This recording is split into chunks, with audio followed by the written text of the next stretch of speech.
Hi, welcome back to Mind Control, where we inspire and motivate you. Hope you enjoy the video. Through all the things I've gone through in my life, I had a lot of downs. How did I keep the faith? There was a couple of reasons.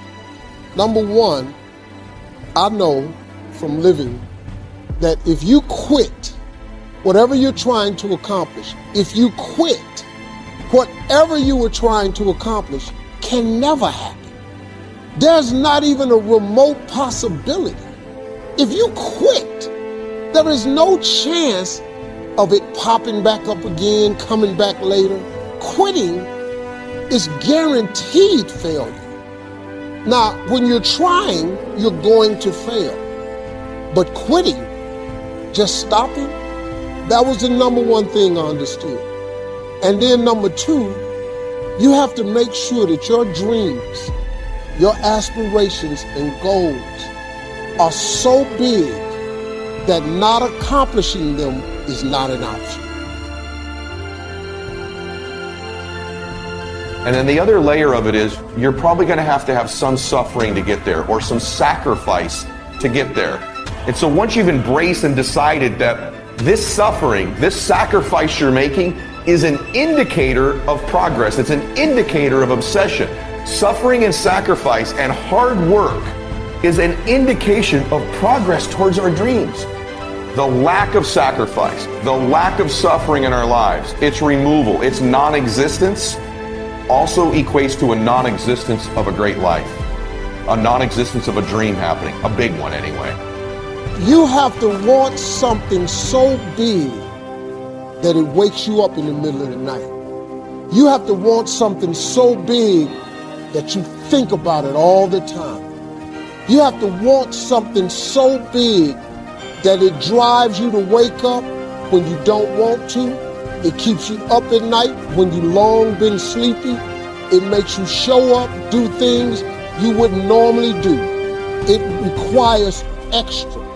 If you want to be extraordinary and not ordinary, if you want to be ordinary, live your life. And so embrace the fact that you're going to have to sacrifice and suffer to some extent. Once you've embraced that it's going to happen, it's almost not that bad. It's kind of like those of you that are fit. You've sort of accepted that before you go to the gym and get there, you're going to have to suffer. And we go anyway. It becomes a habit. No one goes into a gym thinking, I'm not going to have to sacrifice or suffer. There'll be no discomfort or no pain. Yet in life, outside of that one area, most of us are worried about suffering. We're afraid of it. When we're suffering and sacrificing, we wonder whether it's worth it. We wonder whether we're supposed to. We wonder whether sacrifice or setbacks or suffering is a sign it's not our real dream, don't we? See, at the gym, you'd never think, oh, I'm going through some pain and discomfort. This must be a sign I shouldn't be at the gym. You'd never think that. So while it's happening, there's no part of you that says this isn't right. In fact, the indication of the pain and sacrifice and sweat, don't you feel better at the gym? You're like, wow, I really sacrificed today. I really suffered. So in that area, we all know to the extent we suffer and sacrifice is to the extent we grow. And your body is a metaphor for the rest of your life. But the rest of our life, every time we sweat, every time we sacrifice, every time we suffer, we don't do what we do at the gym. We start saying, well, wait a minute. Maybe I'm not supposed to be doing this. Maybe I'm not cut out. Maybe it's not my destiny. Maybe I just can't do it. It's the most unbelievable, ridiculous conclusion we draw, but it's what everybody does, which is another form of distraction, is doubt. Another form of distraction is just doubt, and doubt comes from the suffer. It comes from a loss. It comes from fear. It comes from the sacrifice. And so just remember this. You're supposed to suffer and sacrifice. So let me ask you a question. What are you willing to risk in order to make your dream come true? Nothing ventured, nothing gained. You're going to take a risk. Maybe it's financial. Maybe it's a risk of time. Maybe it's a risk at your job. Maybe it's a risk of looking bad. Maybe it's a risk of failing, of falling on your face, of going broke, of going through pain, of going through anxiety. What are you willing to risk in order to win? The price you will pay for not making your dream come true is far greater than the one that you will pay to make it come true. You'll pay that one the rest of your life. And so ask yourself what you're willing to risk. What's the price you're willing to pay? Never give up until, however long that is, step by step, piece by piece, book by book. Go for it. Don't miss the chance to grow. And resolve that you'll pay the price until you learn, change, grow, become. Then you'll discover some of life's best treasures when you pay that price. Because what most people do when they're trying to chase their dream or their big outcome, the whole time they're negotiating the price in their head. Should I continue to do it? Is it worth it? I don't know if I can continue anymore. It's getting higher, and that price is failure. That price is setback. That price is looking back. That price can be financial, literally a physical price. And what happens is, if you don't negotiate that price in advance, it's going to steal your focus and energy and become another distraction. One of the great distractions of chasing our dreams is this thing that goes off in our head as we're negotiating the price we're paying. Is it getting too high? Is it too much? And you'll have people in your ear, it's too big a sacrifice. You're going through too much. And you begin to negotiate it in your mind. It distracts all your focus. You can't be executing and negotiating simultaneously. If you're in your head negotiating and negotiating and negotiating, you can't execute. So negotiate it now. Negotiate it with me now. What are you willing to pay? For me, when I'm after something big, as long as it's legal, ethical, and moral, I'll sacrifice everything else. But I will not sacrifice anything legal, anything unethical, or anything immoral. But beyond that, I'm going to get it. And I know that negotiation comes up front. I accept the suffering.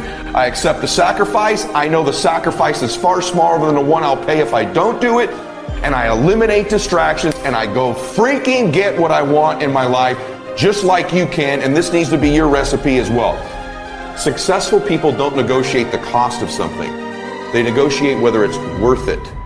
What I'm telling you is if you really want something bad enough, it's worth it. It's worth it. So start to feed yourself the worth question over and over and over again, not the cost question. Cost is a distraction.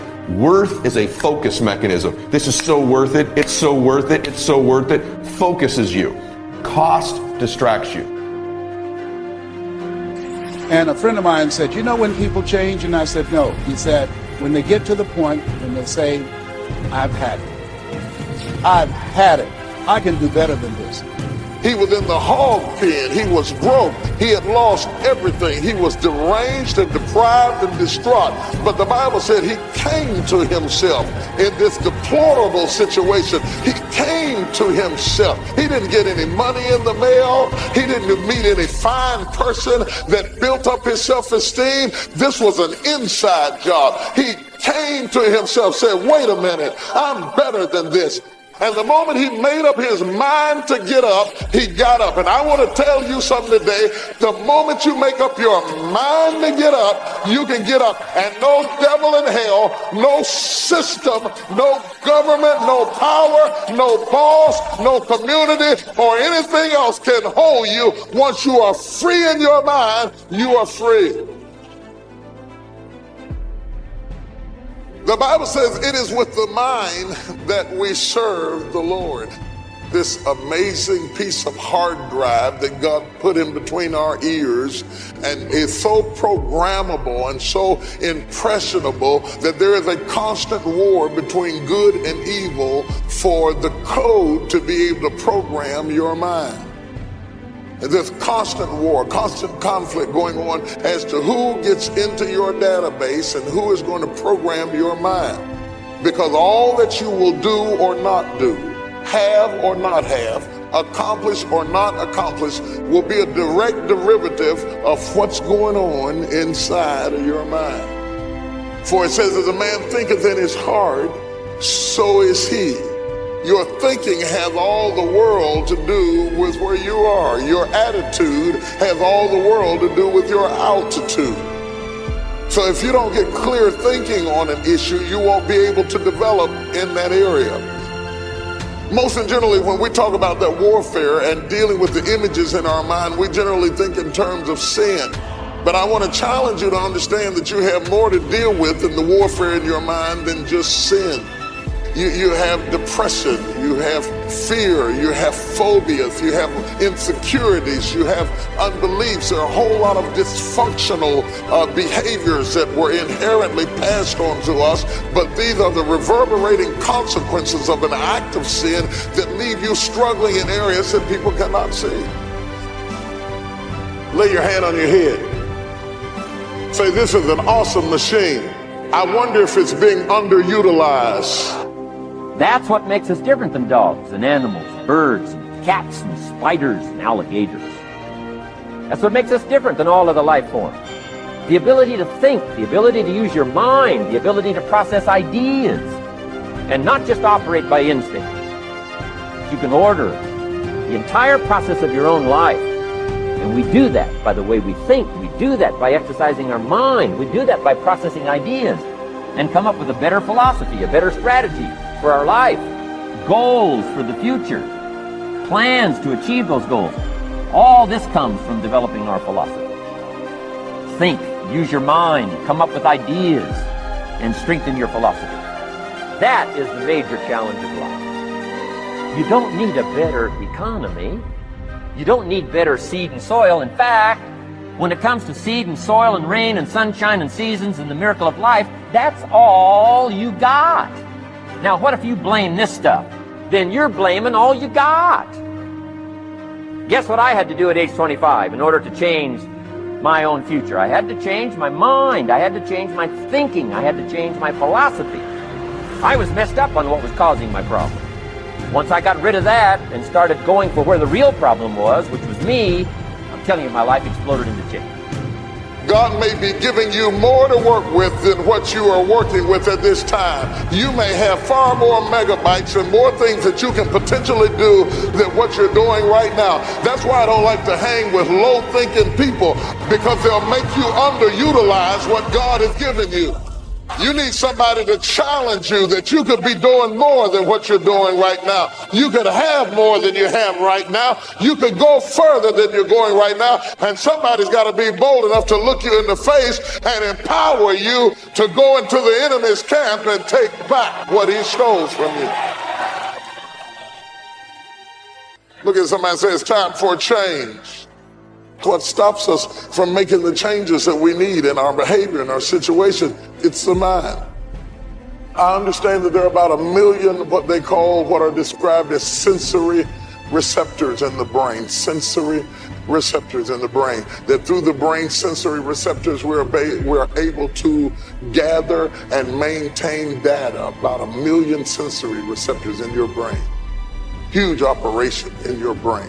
I just see it as a big electronic board with all kinds of connections going on in your head, whereby you are able to gather and galvanize data. About 1 million receptors, sensory receptors, that are constantly gathering information.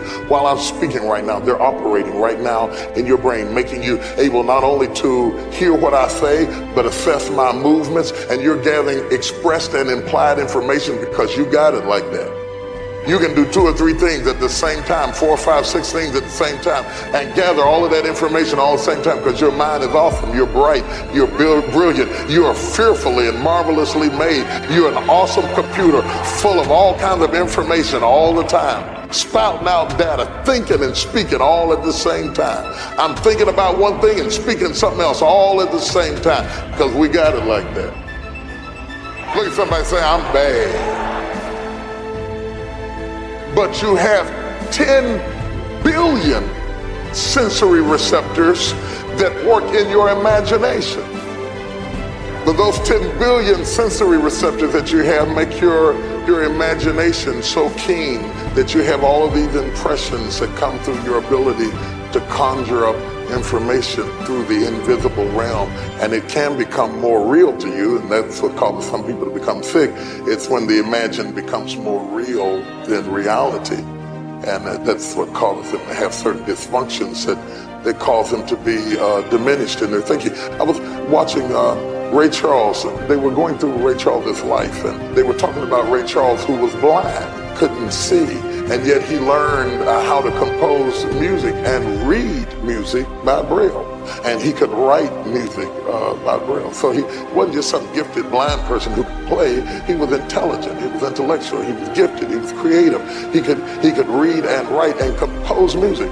Even though he couldn't see and he lost the benefit of one of those devices that bring information to his sensory receptors, he began to rely on his invisible, the 10 billion sensory receptors to gather information through other channels. Interestingly enough, he said something that was so harmonious with my message, I thought I would include it. He said that even though he had gone blind at 7, at 5 years old, he'd seen his brother drown to death in a small basin of water, and by 7 he'd gone blind, if I remember correctly. And by the time he was 12 or so, both his parents were dead. He was blind, he'd seen a murder, and his life was off and seemingly out of control, and music became an outlet for his spirit and for his soul. And he says, even though he couldn't see, he could hear the imagined music in his head so strongly that when he got ready to compose a piece, he says he didn't need a piano. He could compose an entire piece in his head because the accuracy of the music he heard in his head was more real to him than the music he played with his fingers. So what's going on in your head often can become more real than what's going on in your life. Well, how do we get this information? We get this information through conditioning, through imagination, through suggestions, through implications, and all of this affects who we are and how we function as individuals. Are you following what I'm saying? That's why you have to watch what you do with your eye gate and your ear gate and your mouth gate, because all of these are gates to the soul whereby the enemy, evil or wickedness or righteousness comes before you. And the images that you have seen have all the world to do with who you are right now. Are you following what I'm saying? We'd like to thank you so much for watching till the end. Don't forget to share your thoughts in the comments section. Please also like, subscribe, and share this video with your friends and families. Please watch our other motivational videos. Thank you again.